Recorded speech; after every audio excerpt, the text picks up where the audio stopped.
Ассаляму алейкум. Күндеріңіз берекелі болсын. Бұл видеода шалбардың балағын қысқартуды көрсететін боламын. Ешқандай ательеге бармай-ақ үйде өздеріңіз қысқартып, осылай оңай, тез қысқартып алуға болады. Дайын күйінде міне мен белгілеп алдым. Алдын ала кигізіп, міне осы жерден бір сызық түсіріп аламыз. Мінекей, дайын күйінде осы жері бізде дайын күйі. Енді мына балағымыздың өзінің заводской, тігілген жерін өлшеміз. Менің жағдайымда бұл өлшем 1,5. Мен 3 сантиметр осы жерінен өлшеп сызып аламын.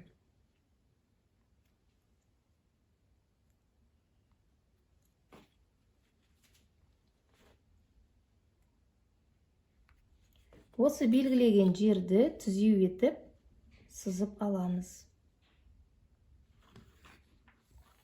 Мінекей. Енді мына жақ бөлігі бізде керек емес. Қиып алып тастаймыз. Мына тұстан қазір қиятын боламыз. Байқап тұрсаңыздар, мен шалбарымды екеуін қойып алдым. Бір-бірдей етіп. Енді екеуін бірге қиып аламын.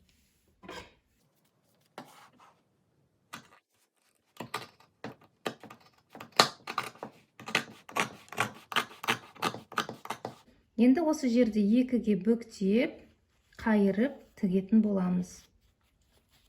Тікпес бұрын, қыздар, астыңғы балаққа да белгіні түсіріп сызып аламыз. Мінекей. Осылай белгі түсіреміз. Осы екі белгімізді қосып, түзеу етіп, бұлай сызып аламыз. Енді тігуге кірісеміз. Ол үшін инемен алдын ала түйрелеп аламыз.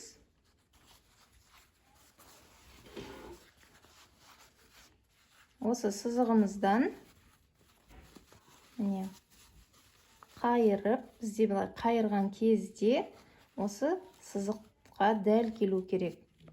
Мінекей, мынау дайын күйінде. Қазір инемен түйрелеп аламын.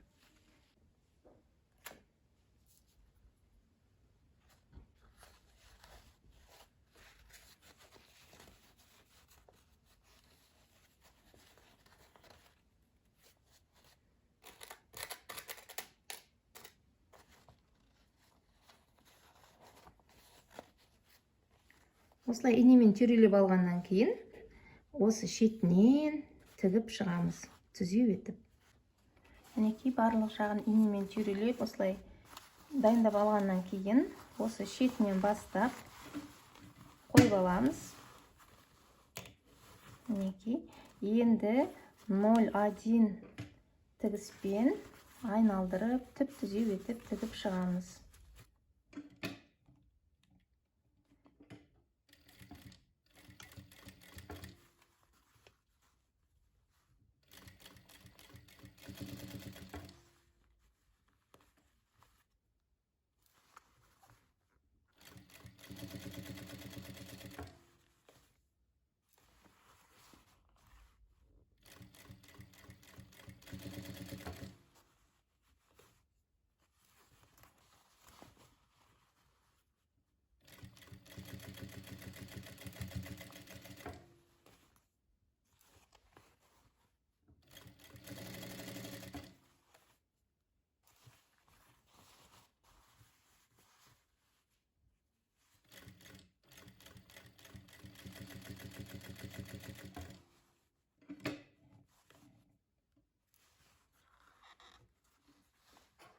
Шетіне келгенде жіптерімізді қиып тастаймыз.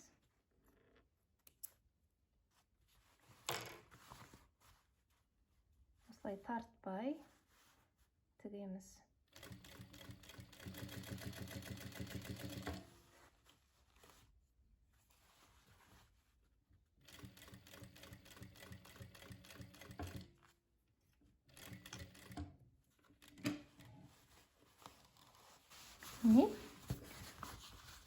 балағымызды әдемілеп осылай тігіп алдық. Енді бізге жақсылап үтіктеу қалды. Ішкі көрініс осындай. Енді жақсылап үтіктейміз екі жағында. Осымен біздің жұмысымыз аяқталды.